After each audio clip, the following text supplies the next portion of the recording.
আরো আরো দিয়ে আরো দিয়ে আছে আল্লাহ তাআলা সামনে বলছেন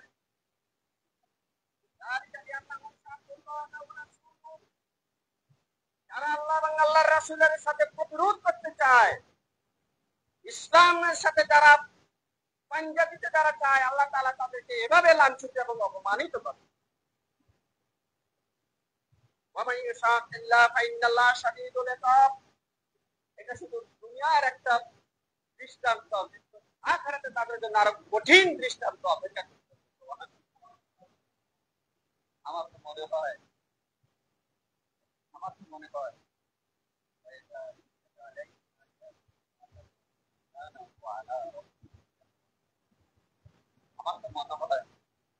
আমাদের আজকে এখানে আসা এই আয়াতে কারিমের অর্থটাই আমাদের জন্য সার্থক হয়েছে না?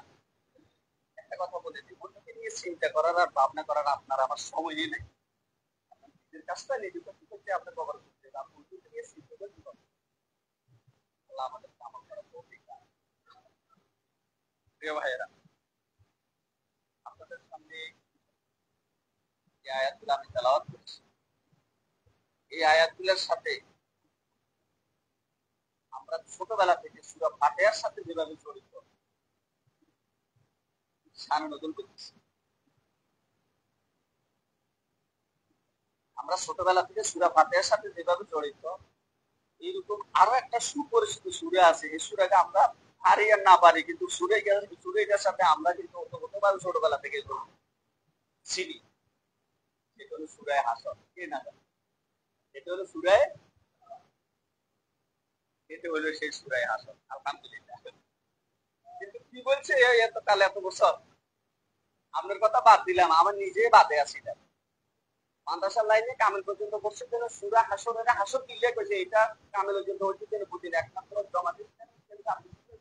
তারপরে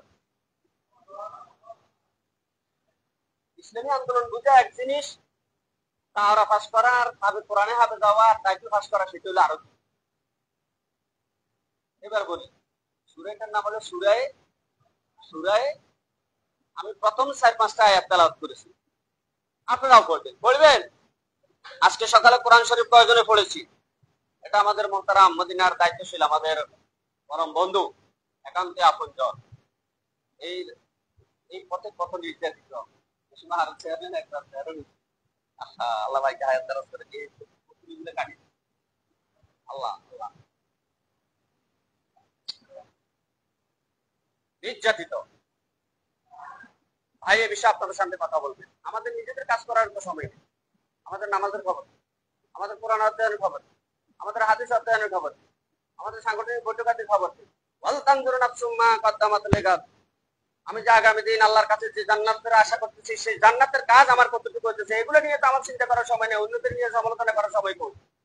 ভাই কথা বলবেন, ভাইকে পুরো দেওয়া হবে। মদিনায় তিনি দায়িত্ব পালন করতেছে এবং দেশের আমিরে জামাত থেকে শুরু করে ম্যাক্সিমাম আমাদের কেন্দ্রীয় নেতৃবৃন্দের সাথে ভাইয়ের ব্যক্তিগতভাবে পরিচয় আছে, যোগাযোগ আছে। ইনশাআল্লাহ জামাত ইসলামী বাংলাদেশ এটা একটি বট বৃক্ষের মতো, সেই উপরের ইমেল হাওয়ার সাথে যে বট বৃক্ষের আগার পাতা যে লড়ে, সেটা থেকে শুরু করে মাটির নিচে শিকড় পর্যন্ত সবটুক প্রথম সবকিছু ইসলামী আন্দোলন পর্যন্ত এটা আলহামদুলিল্লাহ। সূরা হাসর ব্যাপার হচ্ছে বুঝেন, আল্লাহ রাসূল যখন মক্কা থেকে বাড়িতে কোরআন শরীফ পড়বেন, কোরআন শরীফ পড়বেন। আমি তাফিন থেকে কথা বলতেছি। কোথা থেকে বলতেছি? মদুদি রহমতুল্লাহ আলাইহির লেখা তাফিন। যেই মদুদি রহমতুল্লাহ আলাইহি এভাবে মঞ্চের মধ্যে বক্তব্য রাখতেছেন, চতুর্দিক থেকে গুলি আর শুধু সররা গুলি আসতেছে। আশেপাশে যারা আছে ওনাকে মালানাকে বলতেছে, স্যার আপনি বসেন, আপনি বসে পড়েন। গুলি গালা হচ্ছে। তিনি বলছেন, ধমক দিয়া বলছেন তিনি, আমি যদি বসে যাই তাহলে ইসলামী আন্দোলনের জন্য দাঁড়িয়ে থাকবে কে? সুবহানাল্লাহ। এটি বীর পুরুষ, কাপুরুষ নয়। তিনি লিখেছেন তাফিমুল কোরআন, এবং ম্যাক্সিমাম এই লেখাটা রাজপ্রাসাদে বসে লেখে নাই, হুজুরখানায় বসে লেখে নাই, আলো বাতাসের মধ্যে লেখে নাই। এমন ভাবে লিখেছেন তিনি এই তাফিমুল কোরআন কারাগারের মধ্যে বসে বসে মানে অনেকাংশ তাফহিম তিনি কারাগারে বসে বসে লিখেছেন। সুবহানাল্লাহ, এটার একটা বাস্তবতা আছে। আপনি একটা জায়গায় গেছেন, একটা সমস্যা হয়েছে, কি হয়েছে না হয়েছে, কেমন হয়েছে, কি হয়েছে, আপনার উপস্থাপনাটা আর অন্যের শুনে উপস্থাপনাটা ব্যস্ত আছে। তিনি মাঠে ময়দানে, জিহাদের ময়দানে তাফহিমুল কোরআন লিখছেন। সুতরাং ইসলামী আন্দোলন কর্মীদেরকে ইসলাম বুঝতে হলে তাফহিমুল কোরআন পড়তে হবে। ঠিক আছে? আমি কোথা থেকে কথা বলতেছি? তাফহিম থেকে। কোথায় থেকে? কোন সূরার উপরে কথা হইতেছে? সূরার নাম কি? এটা মনে থাকবে কয়েকদিন, নাকি যেন আইসেন এটা করছে সেটা করছে, দুনিয়ার ব্যাগ কিছু করে শেষ করছে, শেষ পর্যন্ত নিজে আর কি করছে নিজেও করতে পারে না, এরকম না তো? কি জন্য আসছে, কি শুনলাম, কি আলোচনা হয়েছে, এগুলো আমাদের মাথায় রাখতে হবে। এগুলো আমরা এখানে যারা আছি, এই কয়েকজনের ভূমিগ্রামে কত লোকের বসবাস? 20 থেকে 22,000 25,000 লোকের বসবাস। এই কয়েকজন দিয়ে কি হবে? অন্যদের কর্ণকুহরে প্রতিটা পাতিলার কাছে কাছে ঘরে ঘরে কর্ণকুহরে পৌঁছাই দিতে হবে। দিবেন? কোন সূরার উপর কথা হইতেছে? সূরা হাশর। কোথায় নাযিল হয়েছে? মদিনায়। কোথায়? মদিনায়। কোথায়? কোরআন শরীফের মধ্যে কয় ধরনের সূরা আছে? একটা হলো মাক্কি সূরা, আরেকটা হলো মাদানী সূরা, আরেকটা হলো মক্কি সূরার বৈশিষ্ট্য হলো কি? মক্কি বৈশিষ্ট্য তাওহীদ, রিসালাত, আখিরাত, বরকত, আল্লাহ, রাসূল, কোরআন, ইসলাম, এগুলো হলো মক্কি সূরার বৈশিষ্ট্য। এক এক মানুষের এক একটা বৈশিষ্ট্য আছে না? কোরআন শরীফে দুই ধরনের সূরা। কয় ধরনের সূরা? একটা হলো মক্কি সূরা, আরেকটা হলো মাদানী সূরা। এই মক্কি সূরার বৈশিষ্ট্য হলো তাওহীদ, রিসালাত, আখিরাত, বরকত, জান্নাত, জাহান্নাম, পুলসারাত, এগুলো হলো মক্কি সূরার বৈশিষ্ট্য। ওয়াল বাসে বাদাল মাউত, পুনরুত্থান, হিসাব বিকাশ, এগুলো বিশ্বাস করা, আলেমুল গায়ব, এগুলো হলো মক্কি সূরার বৈশিষ্ট্য। আর মাদানী সূরার বৈশিষ্ট্য হলো মাদানী সূরা লইয়াই যতটা, হ্যাঁ, মাদানী সূরার বৈশিষ্ট্য হলো বিয়ে শাদী, জায়গা জমি বন্টন, মিরাস, বিচার ফয়সালা, মামলা মোকদ্দমা, এই রাজনীতি, সমাজনীতি, পরিবার নীতি, আন্তর্জাতিক নীতিমালা, ব্যবসা নীতিমালা, এই সব কিছু হলো মাদানী সূরার বৈশিষ্ট্য। সুবহানাল্লাহ। তাই সানগো অনেকে কামাল পাশ করছি, হয়তো আমরা এর দূর পর্যন্ত বুঝতে সমস্যা। যাই হোক, আলহামদুলিল্লাহ। তাহলে সূরাটা হলো মাদানী সূরা। কোন সূরা? মাদানী সূরা। এই সূরাটা কোন উপলক্ষে নাযিল হয়েছে? এই সূরাটা নাযিল হয়েছে রাসূলুল্লাহ সাল্লাল্লাহু আলাইহি ওয়াসাল্লাম মক্কা থেকে মদিনাতে যাওয়ার পরে। রাসূলুল্লাহ সাল্লাল্লাহু আলাইহি ওয়াসাল্লাম মক্কা থেকে মদিনাতে যাওয়ার পরে সেখানে অনেকগুলো গোত্র ছিল। এই গোত্রের লোকদের সাথে আল্লাহ রাসূল মদিনার সনদ নামে একটা চুক্তি করছিলেন। সবাই মিলে একটা চুক্তি করছিলেন। কথাটা আমি সংক্ষেপ করতেছি। এতে তো বনি নাজির এবং বনি কুরাইজা দুইটা গোত্র আছে। কথা বুঝতে পারছেন? কি গোত্র বেশি? বনি নাজির এবং বনি কুরাইজা। আপনারা যদি মুখিত হন আবার তো বিয়ের জন্য তার নিয়ে দায়িত্ব সাথে নিয়ে তাকে যাবো। বনি নাজির এবং বনি কুরাইজা, এই দুইটা গোত্র আল্লাহ রাসূলের সাথে চুক্তিতে সম্পৃক্ত ছিল। আমরা মদিনার লোক, আমরা ভূগির লোক, এখানে বিভিন্ন মতের লোকেরা থাকতেই পারে, আমরা ভূগির লোক, এভাবে মদিনাতে বিভিন্ন গোত্রের সাথে আল্লাহ রাসূলের সাথে একটা চুক্তি ছিল। এই চুক্তিটার ভিতরে এই বনি নাজির গোত্রের একটা লোকের এই চুক্তির ভিতরে বনি নাজির গোত্রের একটা লোক মৃত্যুবরণ করছে। এটা কার দ্বারা সংঘটিত হয়েছে? এটা আল্লাহ রাসূলের সাথে যারা আছে, বিশেষ করে সাহাবা একরামদের মধ্যে এটা একটা ভুল বুঝাবুঝির কারণে এই লোকটা মৃত্যুবরণ করছে। আমি সংক্ষেপ করতেছি, কথা বুঝতে পারছেন? কোন সূরা? এক কথা বলেন, কোন সূরা? সূরা হাশর। এখন এই বনি নাজির এবং বনি কুরাইজা এই গোত্রের লোকেরা এই জিনিসটার একটা সমাধান চাইতেছে।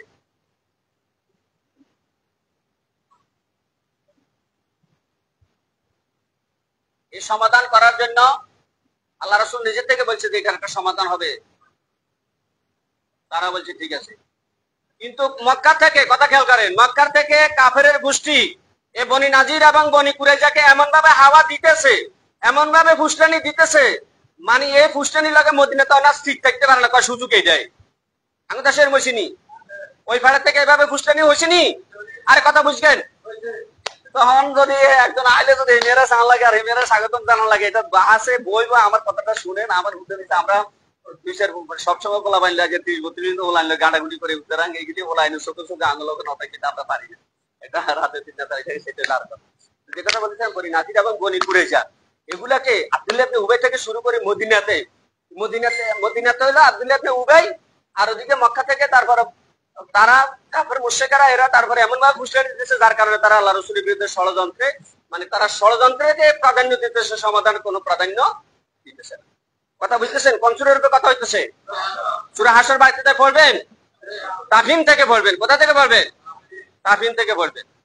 উদানি পিসাবের ওয়াজ একরকম, সরমনা পিসাবের ওয়াজ একরকম, আপনার মামুনুর সাহেবের ওয়াজ একরকম, আমিতে যারা পড়ছে তাদের একরকম, যারা মনে করেন আপনার ওই দাওরা ফাঁস করেছে তারও একরকম, যারা সরকারি লাইনে কামেল ফাঁস করেছে তাদের আলোচনা একরকম।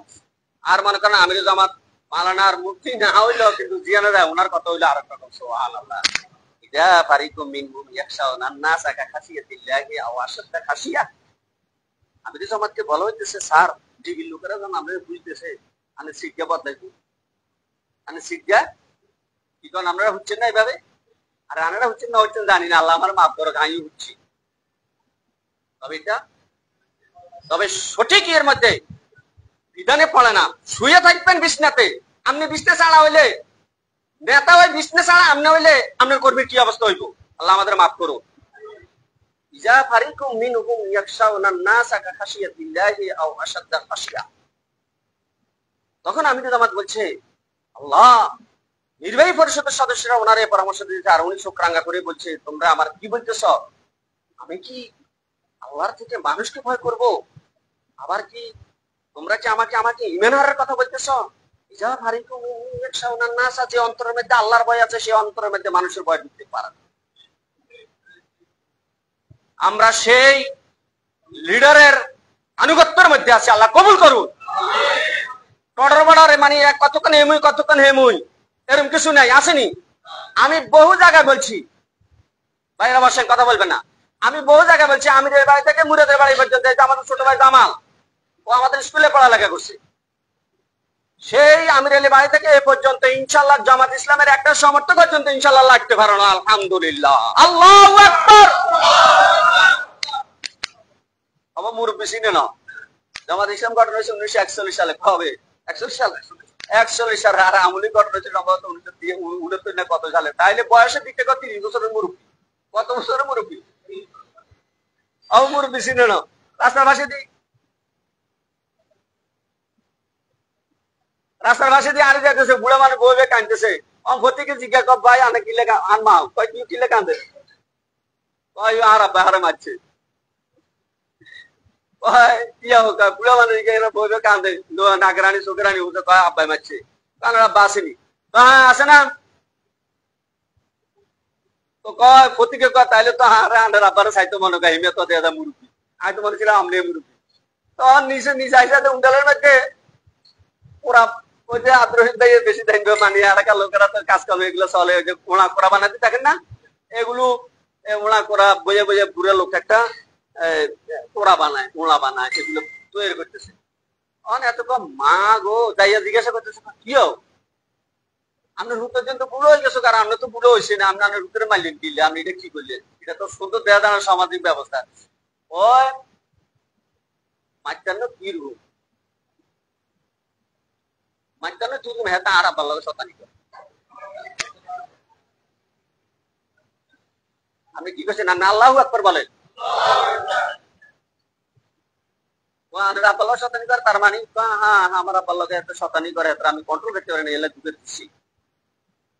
আমরা বাসে না, এবার ঘরের মধ্যে নিছি যাই চাইতেন। আগের ওই যে নিচের মধ্যে আমার মামু সব বাইসাও করতে পারলো, আগে নিচের মধ্যে ওই যে খাতা টাতা বিছাইয়া দিছাইয়া বস্তা টস্তা বিছাইয়া দিছাইয়া লোকেরা, এখন সখী বাইরে সে কয়েকদিন। এরপর হিয়ানো যাই সাথে আগে মাথা যত আছে চোখের টুকুরি টুকুরি থেকে শুরু করে গায়ের পছন্দ সব সাদা, এই ধরনের বুঝোকে ঠুকে ধরে অন প্রত্যেকে কয় আল্লাহ আমার মাফ করো, আমি এতদিন ধরে যাই মুরব্বী শিখছি।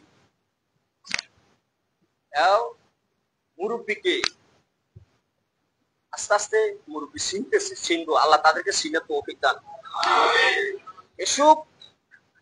এসব তালবানা চলতো না। হুজু হেজরাকুম ফাংফেরু সুগাতিন আযুন ফেরু জামিয়া। আপনি তো মুসলমান, আমি তো মুসলিম, আমি তো সিদ্ধান্ত লড়াইতে পারি না। আমার আল্লাহ কইছে আমারে নামাজ পড়ো, কি কইছে? আমার আল্লাহ কইছে আমারে পর্দা করো, আমার আল্লাহ কইছে আমারে হারাম হালাল বেঁচে চলো। আমার আল্লাহ বলছে আমাকে নিজের স্ত্রীকে নিজের সন্তানদেরকে তারপরে হত্যা করাও, এটি আল্লাহর ওয়াদা। হুজু হিজরাকুম ফানফিরু সুবাতিন আও ইনফিরু জামিয়া। আমার সে আল্লাহ বলতেছে কয় ধরবি তো ধরবি বেগুনে 71 মিলি ধরিয়া লাগবে। সুবহানাল্লাহ। ধরবি তো ধরবি বেগুনে 71 মিলি ধরবি, আর নাইলে যার যার ভাই ভাই থাক, ওটা জাতীয় ধরি বসে আজকে ওয়াজালা কালিমাতুল্লাহ দিনা কাফার সুফলা ওয়া কালিমাতুল্লাহ হিয়াল উলিয়া আল্লাহু আকবার। আল্লাহ ধমক দিয়ে বলতেছে তোর কি গায়ে বাতাস লাগে না? তোর রবকে, তোর দায়িত্ব কি, তুই এটা এখনো বুঝতে পারতেছ না? আল্লাহ তাআলা দম কাটতেছে। রে ভাইরা, বনি নাজির বনি কুরাইজা এই গোত্রের লোকেরা কি ভাই শেষ করে দেব?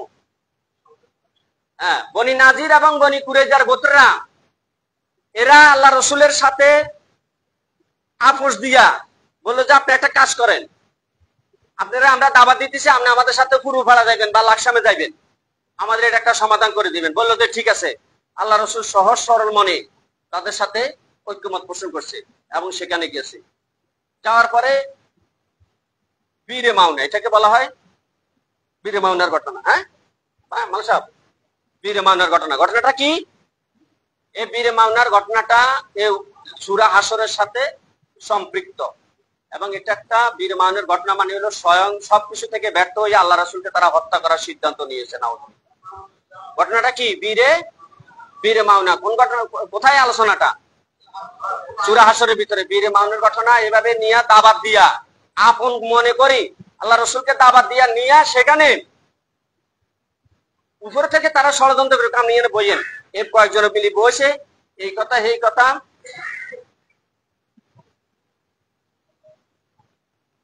এই কথা সেই কথা সকল কিছু দিক থেকে বুঝাইতেছে, আল্লাহ রাসূলের সাথে কথা বলতেছে।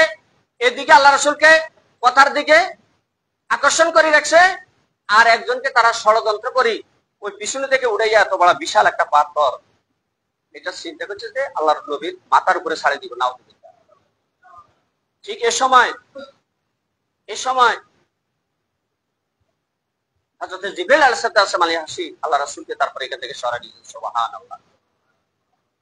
এই ঘটনা থেকে আল্লাহ রাসূল মদিনাতে যাইয়া বনি নাজির এবং বনি কুরাইজার গোত্রের লোকদের এই ঘটনাটা বড় বড় জলিলতার সাহাবায়ে কেরাম হযরত ওমর, হযরত উসমান, হযরত আলী সহ তাদের সাথে পরামর্শ করার পরে সাহাবায়ে কেরাম আর এখানে কঠিন একটা সিদ্ধান্তে যাওয়ার জন্য আল্লাহ রাসূলকে পরামর্শ দিয়েছে।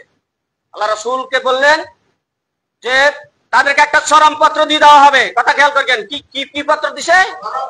চরমপত্র। চরমপত্র হলে বনি নাজির এবং বনি কুরাইজা তাদেরকে একটা চরমপত্র দেওয়া হয়েছে এই মর্মে, আগামী 10 দিনের ভিতরে তোমরা এই মদিনার এত অঞ্চল তোমরা ছেড়ে চলে যাবে, আর না হয় এখানে তোমরা থাকবা, না হয় আমরা থাকবো, পানি থাকবো, তেল থাকবো, এরকম কিছু নয়, হয়তো তোমরা থাকবে না আমরা থাকবো।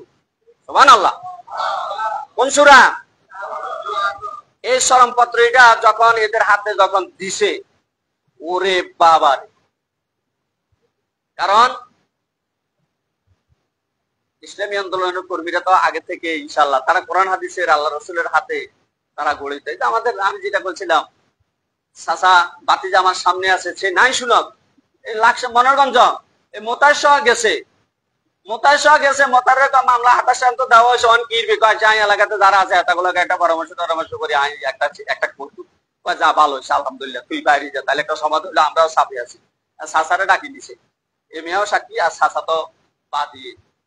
এখন চাচারে জিজ্ঞাসা, চাচারে ওসি তখন কইছে কিরে তারা তো একটা সমাধান করবে হাতে, অন তুই কিরবি না আই কিরকম আই দেশ কোন রকম পরিমরি খাই, আল্লাহ আর কোন রকম যা চালায়, আর কিছু করা টরা না, আনারা যা করে এবারে এই মেয়েরা বার করে এবারে হেতারা করে কয় এটা হলো জামাত ইসলাম। আলহামদুলিল্লাহ বলেন আলহামদুলিল্লাহ। সংগঠনের এই হলো ইসলামী আন্দোলন। কারোগুলোকে পরামর্শ করার কিছু নাই, নিজের সিদ্ধান্তে নিজের বিবেকের তাড়নায় এই পথে চলা, এই পথে টিকে থাকা, আখিরাতের নাজাতের দান্দা চিন্তা চেতনা লালন পালন করার নাম হল ইসলামী আন্দোলন। আল্লাহ কবুল করুন। প্রিয় ভাইয়েরা, এরপরে যখন চরমপত্র দিল, এই চরমপত্র ফরদি তার মধ্যে এমন একটা টিমটিমি শুরু হয়েছে, কয় যে নিশ্চয়ই তার একটা হুঁজি একটা আছে আগামী দিন থেকে তারা আঙ্গুর জিয়ানো হবে ইয়ানে শেষ করবে। সুতরাং ওয়াল্লাযী আখরাজাল্লাযীনা কাফারু মিন আহলিল কিতাবি মিন দিয়ারিহিম লিআউয়ালিল কথা কনা লিআউয়ালিল হাসর, এ যাবার সময় এমন ভাবে গেছে নিজেদের পায়ের জুতা পর্যন্ত তারা জুতা হালায় তারপরে এই এলাকা ছাড়ি চলে গেছে। সুবহানাল্লাহ। গেছেনি এরকম? গেছেনি এরকম গেছে? এটা আপনার আমার কোন কুদরত নাই। নাসরুম মিনাল্লাহ, এটা কার সাহায্য? আল্লাহর সাহায্য। সম্মানিত ভাইরা, আমি আপনাকে একটা কথা বলি, মুসলমানের সন্তান আল্লাহ তাআলা, জি মুসলমানের সন্তান কদ্দুর ইসলাম মানবো, কদ্দুর হাতরে মানবো, কদ্দুর হাতের আদর্শ মানবো, ইসলামে এরকম কোনো কিছু নাই। আব্দুল্লাহ ইবনে উবাই যখন মৃত্যুবরণ করলো, তার ছেলের নাম হলো, তার ছেলে আব্দুল্লাহ, সে যাইয়া আল্লাহ রাসূলকে বলতেছে, ইয়া রাসূলুল্লাহ, আমার আব্বার সাথে আপনার অনেক কিছু হয়েছে আমি জানি, তবে আজকের এই দিনে যদি আমার আব্বাকে যদি আপনি যদি কবরের জানাজাটা যদি দেন আমি সবচেয়ে খুশি হব। আল্লাহ রাসূল দয়ার নবী, মায়ার নবী, তিনি জানাজা পড়ানোর জন্য সিদ্ধান্ত নিয়েছেন। সাহাবায়ে কেরাম হযরত ওমরের মতন ব্যক্তি আল্লাহ রাসূলের জামা চাবি ধরে রেখেছে, ইয়া রাসূলুল্লাহ, আপনি এই মুনাফিককে এত বড় সম্মান করতে চাইেন না। তথাপি আল্লাহ রাসূল সামনে যাইতেছে, পা উঠাইতেছে জানাজা পড়া দিবার জন্য। আল্লাহ তাআলা সূরা নিসার ভিতরে বলেছেন, ওয়ালা তুসাল্লি আলা আহাদিন মিনহুম মাতা আবাদান ওয়ালা তাকুম আলা কবরি। হে আল্লাহ রাসূল, ও মুসলমানেরা, কোন মুনাফিকের জানাজা কোন ভালো আলেমে পড়ানো পর্যন্ত জায়েজ নাই, এবং কি আলা কবরি, তাদের কবরের কাছেও যাইও না, তাদের জন্য আমি আল্লাহর কাছে হাতও তুলবো না, আমি এটা দরজা মারি রেখেছি। সুবহানাল্লাহ। মুসলমানদের কদ্দুর এমই মানন, কদ্দুর হেমই মানন। শেষ করতাম, জি তো আমি শেষ করে দিলাম। হ্যাঁ জি আচ্ছা, আমি কথা হবে ইনশাআল্লাহ। আমাদের আব্দুল করিম ভাই ওদিকে নাটোরে যাবে, তো ঠিক আছে বিয়ে না? আচ্ছা জি। আমরা পবিত্র কালামে হাকিমের আসরের থেকে মোহতারাম মাওলানা আব্দুল্লাহ সাহেবের মুখ থেকে যে কথাগুলো অত্যন্ত গুরুত্বপূর্ণ, এগুলা সবাই আমল করার চেষ্টা করবো। আমাদের আরেকটা প্রোগ্রাম আছে সকাল 10টায়, আশা করি ওখানে একটা মানববন্ধন আছে, সেই সুবাদে আমরা প্রোগ্রামটাকে একটু সংক্ষিপ্ত করার জন্য বিশেষভাবে আলাদা করতেছি। এর মধ্যে আপনাদের মধ্যে এখন সংক্ষিপ্ত আলোচনা করবেন বাংলাদেশ ইসলামী ছাত্র শিবিরের সাবেক গভর্নর পূর্বে সম্মানিত দায়িত্বশীল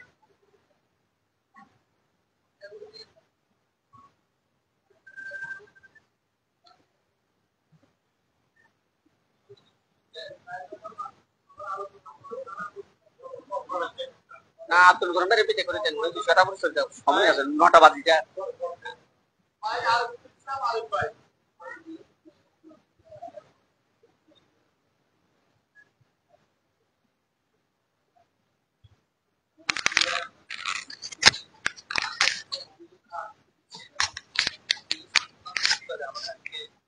একটা ইয়ে রয়েছে, মানববন্ধন রয়েছে, তো আমরা সেদিকে যাবো। এই জন্য আমরা মনে করছি ওখানে আমাদের মানববন্ধন রয়েছে, ওখানে আমাদের মেহমানরা অনেক অনেক মেহমান রয়েছেন, ওনারা বক্তব্য দিবেন। আমি শুধু একটা কথা বলেই শেষ করতে চাই। 2010 সালে আওয়ামী লীগ ফ্যাসিস্ট সরকার আসার পর থেকে সবচেয়ে বেশি নির্যাতন, সবচেয়ে বেশি মামলা, গুম, হামলা, খুন ইসলামী ছাত্র শিবির এবং জামাত ইসলামীর বাইরের উপরেই করেছে। এটাই স্পষ্ট। কালকে আমাদের সাথে বিএনপির সাথে একটা ইনডোর মিটিং হয়েছে, আমরা স্পষ্ট বলে দিয়েছি যে নাতের পেটোতে যদি কেউ যদি দাবি করে যে কারো বেশি রক্ত দিয়েছে কে, কেউ যদি মনে করে যে জুলুম নির্যাতন কে শিকার হয়েছে, কেউ যদি মনে করে যে কারা জেলে বেশি গিয়েছে, কাদের নামে বেশি মামলা হয়েছে, আমরা স্পষ্ট বলে দিয়েছি সেটা হচ্ছে ইসলামী ছাত্র শিবির এবং জামাত। আমরা আমরা গত 1 মাস আগে চিন্তা করতে পারিনি যে আমাদের অনেক ভয় ছিল, অনেক ডর ছিল, কি জানি কি হয়, কি জানি কি হয়, যে আজকে 17 বছর পর্যন্ত একটা ফ্যাসিস্ট সরকারের জুলুমের পরে আমাদের অনেকের মনে এই ধারণাটা হয়ে গেছে যে হয়তো এই থেকে প্রাণের এইটুকু উত্তরণের কোন রাস্তা হয়তো আল্লাহ রাব্বুল আলামিন রাখেন না। কিন্তু আমরা সবসময় একটা জিনিস চিন্তা করেছি যে আল্লাহ রাব্বুল আলামিন কোন শহীদের শাসককে কোন জালেমকে পৃথিবীতে টিকিয়ে রাখেন। আপনি দেখেন ফেরাউনকে 400 বছর পর্যন্ত সময় দিয়েছে, 400 বছর পর্যন্ত তাকে হায়াত দিয়েছে, এবং এই 400 বছর দিন থেকে তার একটি জ্বর পর্যন্ত হয় না। কিন্তু একটা সময় তাকে আল্লাহ রাব্বুল আলামিন সেই নীল নদে কি করেছে, সে সাঁতার কেটেছে, সেই নীল নদে তাকে আল্লাহ রাব্বুল আলামিন ডুবাই দিয়েছে, ঠিক না? ভাইরা, এই অবৈধ সরকারকে আল্লাহ রাব্বুল আলামিন, আপনি দেখেন হাসিনার মতো একটু ফ্যাসিস্ট সরকার যে কিনা কোনো কিছুকে পরোয়া করে না, সে শেষ পর্যন্ত কোনো বক্তব্য না দিয়ে, কোনো কিছু না দিয়ে, কোনো ধরনের ঘোষণা না ছাড়াই সে সময় পর্যন্ত দিয়েছে 45 মিনিট, কিন্তু তাকে সবকিছু বন্ধ করে দিয়ে তাকে একবার পলায়ন করতে হয়েছে, ঠিক না? ভাইরা, কিন্তু এর উল্টা পিঠটা দেখেন জামাত ইসলামী নেতৃবৃন্দ ফাঁসির মঞ্চে গিয়েছে। ওনাদেরকে বলা হয়েছে 2009 সালে শিবিরের সেক্রেটারি বোর্ডে অলরেডি বলেছে, যখন 2009 সালে যখন আওয়ামী লীগ ক্ষমতা আসার পরে শিবিরের কেন্দ্রীয় সেক্রেটারি মেম্বাররা জামাতের আমিরের সাথে দেখা করে বলেছে যে আওয়ামী লীগ ষড়যন্ত্র করছে আপনাদের বিরুদ্ধে, আপনাদেরকে মামলা করবে, আপনাদেরকে মানবতা বিরোধী অপরাধ সাজিয়ে আপনাদেরকে ফাঁসি দিবে। তখনই আমাদের দায়িত্বশীলকে বলেছিল, কিন্তু আমাদের দায়িত্বশীল তখন পরামর্শ দিয়েছিল যে আপনারা বিদেশ চলে যান। আমাদের একজন দায়িত্বশীল বিদেশ যায়, এবং আপনি অবাক হয়ে যাবেন, আপনাদের কাছে ইনফরমেশন গুলো থাকা প্রয়োজন। আমাদের মীর কাসেম আলী ভাই তখন বিদেশ ছিল, কিন্তু মীর কাসেম আলী ভাই কিন্তু বিদেশ ছিল যখন আমাদের দায়িত্বশীলদের অ্যারেস্ট করছে, তাকে রায় দিচ্ছে, মীর কাসেম আলী বিদেশ ছিল। তাকে বলা হচ্ছে যে আপনি ওখানে থাকেন, আসার দরকার নেই। মীর কাসেম আলী ভাই সে কথা না শুনে দেশে এসেছে। কারণ আমাদের নেতৃবৃন্দরা সবসময় একটা জিনিস বিশ্বাস করতো যে মৃত্যুর পর ছাড়া জমি আমাদের কোথা হয়। আমি আর কোনো কথা বাড়াবো না। সেকেন্ড যে বিষয়টা আপনাদের জন্য ইনফরমেশন দেবো, সেটা আপনাদের মধ্যে জানা রয়েছে, আগামী 13 তারিখ শুক্রবার আমাদের জামাত ইসলামী নাটাকুড়ি ইউনিয়নের উদ্যোগে আমাদের একটা কর্মী সম্মেলন রয়েছে, এবং সেখানে আমাদের প্লাবন সাহিত্য ছাত্রী সংসদ আসবে। আমরা দুপুর 3টা থেকে আপনারা 2:30 বাজে চলে যাবেন। দুপুর 3টা থেকে আমাদের প্রোগ্রাম শুরু হবে, সমাবেশ 5টার পর থেকে আমাদের সাংস্কৃতিক অনুষ্ঠান শুরু হবে। এক্ষেত্রে আমাদের অনেক বেশি জনশক্তির প্রয়োজন, কারণ হচ্ছে এখানে আপনি দেখেন এখন 2টা মেরুকরণ হচ্ছে। কারণ এখন আপনি হয়তো জানেন যে আমির জামাতের বক্তব্য খুব স্পষ্ট। আমির জামাত চেষ্টা করছে ইসলামী দলগুলির সাথে একত্রিত হয়ে ইসলামকে কিভাবে বাংলাদেশে বিজয় করা যায় সেই চেষ্টাটা উনি করছে। আমার মনে হচ্ছে যে আগামী দিনে হয়তোবা আমাদের আগে যারা বন্ধু ছিলেন তারা আমাদের শত্রু পরিণত হওয়ার সম্ভাবনাই আছে, ঠিক না? আমরা এগুলোকে ভয় করি না, কারণ আমাদের সবসময় এগুলা আমরা জানি আমাদের কে একলাই চলতে হবে, ঠিক না? সেজন্য আমাদের অনেক জনশক্তির প্রয়োজন। এখানে আমাদের প্রোগ্রামটা অনেক বড় করা প্রয়োজন। এই জন্য আপনাদের সর্বোচ্চ সহযোগিতা দায়িত্বশীলরা আছে, ওনাদেরকে উত্তম করা হয়েছে, ওনারা কথা বলবেন।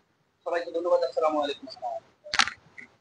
আলহামদুলিল্লাহ, এই ময়দানে এবং নাটকটা এই ময়দানে সরকারি 2012-13 যার অগ্রণী ভূমিকা ছিলেন সে আজ পরিত্রাণ আরেক ভাই কথা বলছেন। যে পর্যায়ে এখন আপনাদের সামনে বাংলাদেশ ইসলামী ছাত্র শিবির বৃহত্তর লাকসামের তিনি এককালে সভাপতি ছিলেন। উনি তিনটা শহীদ ওনার চোখের ভূমি কামাইয়ে ওরা মারা গেছে, এই কথা বলে ওনাকে মেলায় কি চলে গেছে। এই ভাই মহিলা সবাই যারা হারুনুর রশিদ হারুন ভাই আপনাদের সামনে। আলহামদুলিল্লাহ নাহমাদুহু ওয়া নুসাল্লি আলা রাসূলিল কারীম, আম্মা বাদ। আজকের এই প্রোগ্রামের সম্মানিত সভাপতি, উপস্থিত জামাত ইসলামের নাহাতরপুরা ইউনিয়নের সম্মানিত আমির মোহতারাম আব্দুল গফফার ভাই, শহীদি কাফেলা বাংলা ইসলামী ছাত্র শিবিরের সাবেক মনোগঞ্জ সভাপতি, নির্যাতিত মজলুম ছাত্র নেতা আরিফুল ইসলাম আরিফ ভাই, এলাকার গণ্যমান্য ব্যক্তি বর্গ, সম্মানিত বগুড়াবাসী, আসসালামু আলাইকুম ওয়া রাহমাতুল্লাহ। আমার মনে হয় আমাদের মাওলানা আব্দুল ওয়াহাব সাহেব যে আলোচনাগুলি করেছেন কোরআনের, আমাদের আর কথা বলার কারো দরকার নেই। এখান থেকে বিশাল শিক্ষা রয়েছে। আমি একটি কথা আপনাদেরকে বলবো, আমরা কোন ব্যক্তি বিশেষকে খুশি করার জন্য এই আন্দোলন করি না। আমরা কাকে খুশি করার জন্য করি? আল্লাহ রাব্বুল আলামিন বলেছেন, তোমরা ততক্ষণ পর্যন্ত মুমিন হতে পারবে না যতক্ষণ পর্যন্ত তোমার স্ত্রী, তোমার পুত্র, তোমার কন্যা, তোমার ভাই বেরাদার, আত্মীয় স্বজন জীবন থেকে আল্লাহকে বেশি প্রাধান্য না দিবে। এটা কোরআনের আয়াত। সম্মানিত উপস্থিতি, আপনি আমি মরে যাব, কেউ থাকবো না দুনিয়া, কিন্তু আমরা কি নিয়ে যাব? সর্বোপরি আমাদের আমল। আমরা ইসলামী আন্দোলন করি আল্লাহ সন্তুষ্টির জন্য। এই অঞ্চলে, এই দেশে কেউ আমাদের শত্রু নয়, কেউ আমাদের শত্রু নয়, সকলেই আমাদের বন্ধু। আল্লাহ রাসূল সাল্লাল্লাহু আলাইহি সাল্লাম যখন তায়েফে গিয়েছেন, তারা সৌদি আরব আছেন, অনেকে তায়েফ এসে দৃশ্যগুলি এখন যান। তায়েফ যেতে নতুন গাড়ি ছাড়া যাওয়া যায় না, এইভাবে একেবারে এইভাবে উঠতে লাগে পাহাড়ের উপরে। আরিফ গিয়েছিলেন বলে না, এইভাবে উঠতে লাগে, যারা গেছেন জানেন। অনেক উঁচু, প্রায় ৬,০০০ ৬,৫০০ ফুট উঁচু জমিন থেকে। নতুন গাড়ি গেলেও কষ্ট হয়ে যায়। আমরা একবার এক গাড়ি নিয়ে গিয়েছিলাম, গাড়ি উঠার সময় বন্ধ হয়ে গেছে। পরবর্তীতে ২৫০ রিয়াল দিয়ে ওই গাড়িকে উইঞ্চ দিয়ে নিতে হচ্ছে। সম্মানিত উপস্থিতি, সেই তায়েফে আল্লাহ রাসূল সাল্লাল্লাহু আলাইহি সাল্লামকে পাথর মারা হয়েছে, অত্যাচার করা হয়েছে, নির্যাতন করা হয়েছে। আল্লাহ রাব্বুল আলামিন তাকে কি বলছেন? আল্লাহ রাসূল সাল্লাল্লাহু আলাইহি সাল্লামকে জিবরাইলের মাধ্যমে, আপনি যদি চান আমি তায়েফবাসীকে কি করে দিব? ধ্বংস করে দিব। তায়েফবাসী ছিল আল্লাহ রাসূলের মদিনার সবচেয়ে মক্কার কাছের লোক। আল্লাহ রাসূল সাল্লাল্লাহু আলাইহি সাল্লাম বলছেন, না, আপনি যদি এদেরকে ধ্বংস করে দেন তাহলে আমি এই দ্বীনের দাওয়াত কার কাছে পৌঁছাইবো? এই জনপদ, এই এলাকার সবাই আমাদের ভাই বেরাদার, বন্ধু বান্ধব। আমরা ইসলামী আন্দোলন করি, সবার কাছে সুযোগ হয়েছে আমরা দাওয়াতি কাজ করব। ইসলামী আন্দোলনের মূল পয়েন্ট হচ্ছে দাওয়াত ইলাল্লাহ, শাহাদাত আলান নাস, ইকামতে দ্বীন, আমর বিল মারুফ, নাহি আনিল মুনকার, কিতাল ফি সাবিলিল্লাহ। দাওয়াত ইলাল্লাহ হযরত আদম আলাইহিস সালাম থেকে শুরু করে হযরত মুহাম্মদ সাল্লাল্লাহু আলাইহি সাল্লাম পর্যন্ত সকল নবীদের যে মিশন ছিল জামাত ইসলামের, সেই মিশন যখন এই উপমহাদেশে ব্রিটিশরা হাজার হাজার মুসলিমদেরকে শেষ করে দিল, হাজার হাজার সেনা প্রধান, সেনাবাহিনী সহ সবাইকে, মুসলমান সেনাপতিদেরকে ধ্বংস করে দিল, দুনিয়া থেকে শেষ করে দিল, ব্রিটিশরা এই অঞ্চল দখল করলো। তখন ২০০ বছরের শাসনের পরে ১৯৪১ সালের আগে ১০টি বছর তরজমানুল কোরআনের মাধ্যমে সাইদ আবুল আলা মওদুদী রাহমাহুল্লাহ এই উপমহাদেশের মানুষকে বললেন, আসুন আমরা সকলে মিলি ব্রিটিশদেরকে দূরানোর জন্য, কোরআন অনুযায়ী নিজেদেরকে গঠন করার জন্য, কোরআন শাসনের জন্য একসাথে ঐক্যবদ্ধ হই। তখনকার আলেম ওলামারা বলছিলেন, এই পথে গিয়ে নিজেদেরকে মারার জন্য, ধ্বংস করার জন্য আমাদের দরকার নাই, ঠিক কিনা? তরজমানুল কোরআনের মাধ্যমে তিনি যখন এই সাংবাদিকতা করে সবাইকে আহ্বান জানালেন, আস্তে আস্তে 10টি বছর মানুষকে আল্লাহর দিনের দাওয়াত দিলেন। 1932 সাল থেকে শুরু করে 1941 সাল পর্যন্ত এই 10টি বছর মানুষকে আহ্বান করলেন। তার আহ্বানে 71 থেকে 75 জন লোক উপমহাদেশে তার আহ্বানে সাড়া দিলেন। তিনি দারুল ইসলাম নামক লাহোরে জামাত ইসলামী প্রতিষ্ঠা করার জন্য সবাইকে আহ্বান করলেন। এই 71 জন সশরীরে উপস্থিত ছিলেন, বাকি 60 জন অসুস্থতা, বিভিন্ন সমস্যার কারণে শরীর ওজর নিয়ে 4 জন উপস্থিত হতে পারেন নাই। 1941 সালের 25 আগস্ট জামাত ইসলামী নামে এই সংগঠন প্রতিষ্ঠা হয়েছে উপমহাদেশে। আলহামদুলিল্লাহ, আমরা সেই আন্দোলনের কর্মী। জামাত ইসলামের 4 দফা কর্মসূচি রয়েছে, দাওয়াত ও তাবলীগ, তানজিম ও তারবিয়াত, ইসলাহি মুআশারাত, ইসলাহি হুকুমাত। আমরা শুধু ইলেকশন সামনে কি হবে না হবে এগুলি নিয়ে ব্যতিব্যস্ত। জামাতের আমির, সেক্রেটারি জেনারেল, দায়িত্বশীলরা মোটেও এগুলি নিয়ে ব্যস্ত নয়। আমাদের হচ্ছে নিজেকে গঠন করার জন্য ব্যস্ততা হতে হবে। আমাদের আব্দুল ওয়াহাব ভাই বলছে আমরা কোরআন পড়ি কিনা, আমরা কয়জন ব্যক্তিগত রিপোর্ট রাখি? এখানে সবাই তো জামাত ইসলামের কর্মী পরিষদই। আমরা জামাতের 4 দফা কর্মসূচি রয়েছে, দাওয়াত ও তাবলীগ, সকল মানুষকে আল্লাহর দিকে আহ্বান করা। যেই দাওয়াত সকল নবী দিয়েছেন, যেই দাওয়াত দিয়েছেন সাইদ আবুল আলা মওদুদী রাহমাতুল্লাহ আলাইহি, যে দাওয়াত দিয়েছেন শহীদ অধ্যাপক গোলাম আজম রাহমাহুল্লাহ, যে দাওয়াত দিয়েছেন আমির জামাত সাবেক মাওলানা মতিউর রহমান নিজামী, আলী হাসান মোহাম্মদ মুজাহিদ সহ সকল নেতৃবৃন্দরা, তারা আপোষ করেন নাই। যারা এই দাওয়াত দিয়ে দুনিয়া থেকে চলে গিয়েছেন, সেই দাওয়াত আমাদেরকে আরো বেগবান করতে হবে। সম্মানিত উপস্থিতি, শহীদ মাওলানা মতিউর রহমান নিজামী যখন ফাঁসির মঞ্চে যাচ্ছিলেন, স্ত্রী পুত্রদেরকে বলতেছিলেন, আমি কোন জামা পরবো আমাকে বলে দাও। আল্লাহু আকবার। এটা কত কঠিন ব্যাপার। আপনি যখন কোথাও ভালো দাওয়াত খেতে যাবেন, নিজের বউকে বলে আমি কোন জামাটা বললে আমাকে সুন্দর লাগবে, আমি চশমা কোনটা বললে সুন্দর লাগবে। ফাঁসির মঞ্চে যাচ্ছেন, সুবহানাল্লাহ আলহামদুলিল্লাহ লা ইলাহা ইল্লাল্লাহ আল্লাহু আকবার ওয়ালিল্লাহিল হামদ, এই কথাগুলি বলে বলে ফাঁসির কাষ্ঠের দিকে যাচ্ছেন। তাদের রেখে যাওয়া আন্দোলনের আমরা কর্মী। তিনি বলছেন, আমার মৃত্যুর পরে, আমার শহীদের পরে এই অঞ্চলে ইসলামী আন্দোলন তার সবচেয়ে এত ঘনিষ্ঠ, এত মানে বলিষ্ঠ হবে, এত মজবুত হবে, যেটা ইসলামী আন্দোলনকে এদেশে প্রতিষ্ঠা করার জন্য একটি সুগম পথ হবে। আমরা সেই আন্দোলনের কর্মী। সম্মানিত ভাইরা, এই জন্য দাওয়াত ও তাবলীগের কাজ আমাদেরকে আরো বেশি করতে হবে। তানজিম ও তারবিয়াত সংগঠন এবং প্রশিক্ষণের কাজ আমরা সংগঠন করি, আমরা প্রশিক্ষণের কাজ করি না। টিসি টিএস আমাদেরকে কোরআন, হাদিস, ইসলামী সাহিত্য এগুলি বেশি করে পড়তে হবে। আপনি যদি আজকের এই আধুনিক যুগের চ্যালেঞ্জ মোকাবিলা করতে হয়, তাহলে এই চ্যালেঞ্জ মোকাবিলার জন্য কোরআন হাদিসের বিকল্প কোনো পথ নাই। আর জামাত ইসলামী আপনাকে আমাকে প্রশিক্ষণের মাধ্যমে একজন সুদক্ষ যোগ্য মুসলমানের সাথে সাথে একজন দেশ গড়ার সুপরিকল্পিত নাগরিক গঠন করার জন্য জামাত ইসলাম আপনাকে সেই রকম প্রশিক্ষণ দিয়ে যাচ্ছে। আলহামদুলিল্লাহ বলি আমরা। এই জন্য জামাত ইসলামী, ইসলামী ছাত্র শিবির ক্যাডার ভিত্তিক সংগঠন। সম্মানিত ভাইরা, এটাই হচ্ছে ক্যাডার ভিত্তিক সংগঠন। ক্যাডার মানে হচ্ছে স্তর রয়েছে সাংগঠনিক। সম্মানিত ভাইরা, আমরা যারা রয়েছি বেশি বেশি করে বুবি গ্রাম অসংখ্য ভাইরা রয়েছেন আলহামদুলিল্লাহ, কিন্তু আমাদের মানের কয়টি লোক আমরা রয়েছি? আমাদেরকে মানের এগিয়ে আসতে হবে। যারা এখনো কর্মী রয়েছি, আমাদেরকে রোকন হওয়ার জন্য আমি অনুরোধ করবো, আল্লাহর হস্তে নিজেদেরকে গঠন করে এই আন্দোলন করতেছি। যদি আমি জাহান্নাম যাই, আমার কোনো লাভ নাই। ইসলামী মুআশারা, সমাজসেবা এবং সংস্কারের মূলক কাজ 3 নম্বর জামাত ইসলামের। 4 দফার মধ্যে প্রথম বললাম দাওয়াত ও তাবলীগ, দ্বিতীয় বললাম তানজিম ও তারবিয়াত, তৃতীয় হচ্ছে ইসলামী মুআশারা, সমাজসেবা এবং সংস্কারমূলক কাজ। এই সমাজসেবা এবং সংস্কারমূলক কাজ আপনারা যেগুলি বন্যা দুর্গত মানুষের মাঝে দাঁড়িয়েছেন, আপনারা যেভাবে ত্রাণ সামগ্রী দিচ্ছেন, এটা জামাত ইসলামের সমাজকর্মীর কাজ। এটা অত্যন্ত ভালো কাজ, কিন্তু এই কাজে যেন আমরা বিতর্ক না হই। আমি দেখেছি, আমরা যখন নাম লিখেছি, কোন ভাই বলছে আমাকে দিয়েন না, ওই ভাইকে দেন। এর থেকে পাওনা আর কি হতে পারে? আপনি অন্য ভাইকে অগ্রাধিকার দিয়েছেন। সম্মানিত উপস্থিতি, এইভাবে এই সংগঠন এগিয়ে যাচ্ছে, এগিয়ে যাবে। ইসলামী হুকুমত, সরকার সংশোধনের কাজ, জামাত ইসলামের 4 দফা কর্মসূচি। এটা কত নম্বর কাজ? কত নম্বর? 4 নম্বর।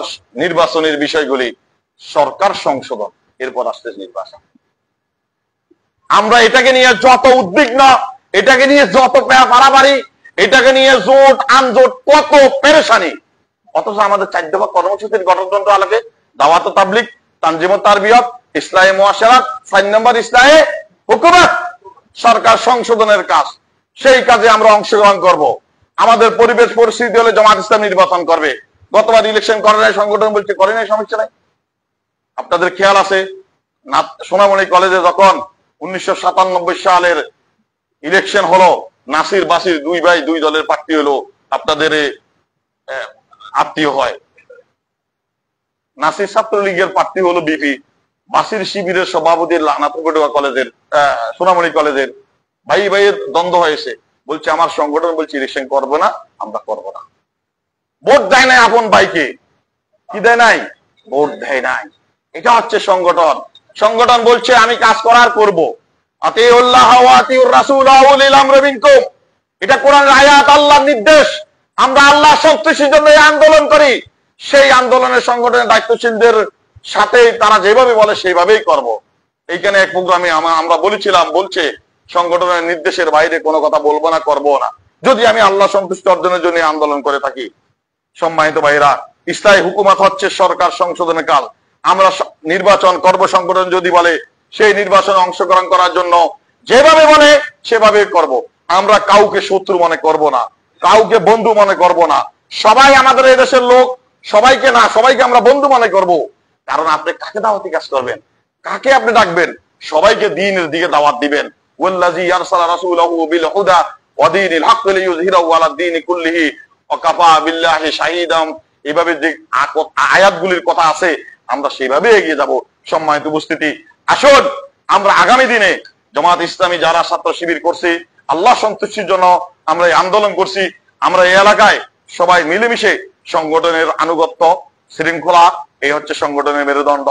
সংগঠন যেভাবে চায়, সংগঠন যেভাবে বলে আমরা সেভাবে যাব। সংগঠন যদি বলে আমাদেরকে অমুকের সাথে মিত্র করতে, কারোর সাথে আমরা শত্রুতামি নয়, সবাইকে বন্ধুত্বের সহিত যুক্তি তর্কের সহিত আমরা কি করব? জবাব দিব। আমি আমার মন মতে কোনো জবাব দিব না, আমি আমার মন মতে কিছু বলবো না। সংগঠন যেভাবে বলে সেভাবেই আমরা করব। আগামী দিনে আমরা সংগঠনের নির্দেশ অনুযায়ী কাজ করার তৌফিক দান করুন। ওমা আলাইনা ইল্লাল বালাগ। আসসালামু আলাইকুম ওয়া রাহমাতুল্লাহি ওয়া বারাকাতুহু।